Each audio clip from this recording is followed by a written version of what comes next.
বিশ্বনবী সবাইকে নিয়ে দাঁড়িয়ে নামাজ শুরু করেছেন, আল্লাহু আকবার। রুকুতে গিয়েছেন, রুকু থেকে উঠে পড়েছেন সামি আল্লাহু লিমান হামিদা। পেছন থেকে সাহাবারা ফিসফিস আওয়াজে পড়েছে রব্বানা ওয়ালাকাল হামদ।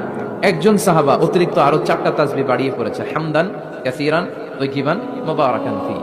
সালাত শেষে বিশ্বনবী সাহাবাকে বললেন, সাহাবীদের দিকে লক্ষ্য করে বললেন যে তোমরা সবাই পড়েছো রব্বানা ওয়ালাকাল হামদ, কে যেন বাড়িয়ে পড়েছো হামদান কাসীরান তাইয়িবান মুবারাকান ফি। এই 4টা তাসবিহ কে পড়েছো? এটা তো আমি শিখাই নাই, তুমি পেলে কই? কেউ দাঁড়ায় না, ভয়ে।